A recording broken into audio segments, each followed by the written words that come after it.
So we're continuing on with our Jiu-Jitsu advice series. These ideas and this advice is kind of, a lot of advice is helpful as a beginner, but also it can be helpful as a grappler with a little more experience as well.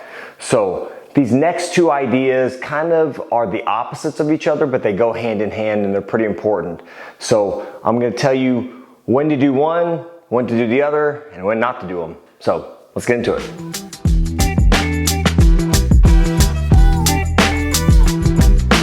So these two ideas are kind of the inverse of each other in a way. The first idea is don't duck the hard rolls. So that's one. On the other side of it, it's okay to decline rolls. So how do you know which one to do and when to do each one? So let's talk about them. If you've been training for a while, you know who the tough training partners are in the gym.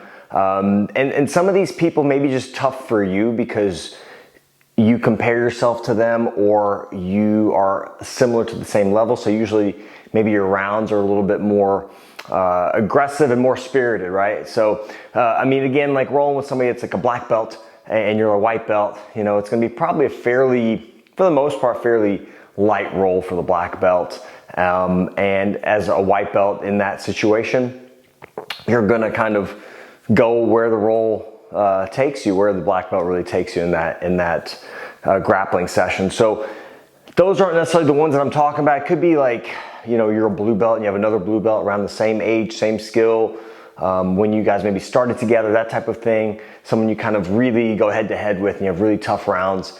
Or it could be somebody a little bit better that really pushes you on the mats every time, and you know every time you roll it's going to be really physical, sometimes sometimes a lot of cardio, but you're going to be pretty exhausted. You're going to be pushing it physically and mentally. Those are great roles for you to have. Like if you find someone that really pushes you, I've got a couple guys in the gym that really push me, and I try to at least get one roll with them every time I'm training, just because I know they're going to bring out the best of me, and they're going to also expose some holes or maybe some areas where I need to work. And I know sometimes, like, man, I'm tired, or you know, there's some reasons to decline those rolls. But if you're just tired or fatigued and it's just mentally tough, I think getting through that roll, pushing through, is going to be valuable in the end. It's going to really help you build up that little bit of grit, that, you know, just being able, the ability to push yourself and kind of really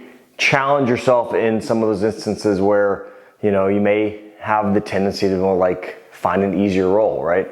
So try not to, if you have that person or those couple training partners, or really push you, give them a round and make sure, you know, you go with them, because I think it can be very beneficial in building, like we said, that grit, you know, exposing some holes or even showing where you're improving. So if you have a tough round and you do pretty well, you can kind of see, hey, this is somebody that's, I'm really, we have really tough rounds and I feel like I'm doing better. So it can give you a little confidence, but also try to at least find that training partner, get a good round in with them.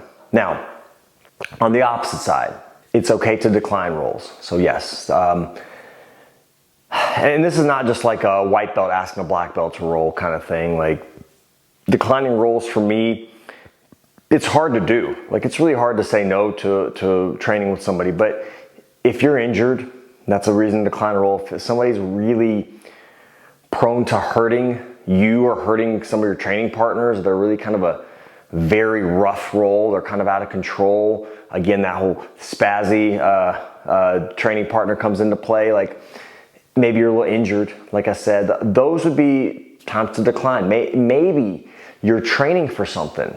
You're training for a competition and you need some tougher rounds. That's okay to decline a roll from you know, a lower skilled grappler. Again, there's lots of reasons to decline rolls, and you can do that at any time. Just do it for the right reasons, and those reasons are essentially, you know, if you're injured, if you feel unsafe, if somebody's like way bigger and way stronger and they're not terribly controlled on the mats, those would be some reasons. Or if you're training for something in particular. I mean, there's, I'm sure, some other ideas, and if you guys have some other ideas on why to decline a roll, you know, shoot them down there below in the comments. Again, also, I know men don't get this as often, but women may feel uncomfortable rolling with somebody. You know, maybe somebody in the gym kind of weirds you out. You can always decline that roll. The same thing goes for men, but like, again, like, you know, try to keep yourself safe on the mats. You're there to improve and get better in training. And so if you feel like you need to decline a roll for any reason, you know, I feel like you should be free to do that. But the only thing is if you're just like, hey, this is a tough round and I just want to roll with this person because it's a tough round, that's not a reason to decline a roll. You know, that's a reason to push yourself. So some ideas, you know, again, I fall in this category of, you know, having a hard time declining rolls. Like I usually roll with everybody, but before, you know, I've gotten injured before where I kind of knew I shouldn't have maybe rolled with somebody and I was dealing with an injury and it kind of made it worse kind of thing. So again, use your best judgment there, but go with the tough rounds, push yourself in training. They don't have to be, every round doesn't have to be a tough round, but again, push yourself again. So that's where the, you know, not avoiding the tough rounds comes from. It'll make you better. And then if you got to decline a roll, make sure it's maybe for one of those reasons we mentioned. You know, safety is really important. If you're injured, things like that, don't feel safe or comfortable with your training partner, those are reasons to decline those rolls. So hopefully this idea is helpful, or these ideas are helpful. If you have some additional reasons that you should decline a roll or not decline a roll, let me know. Appreciate y'all checking out the video. Talk to you next time.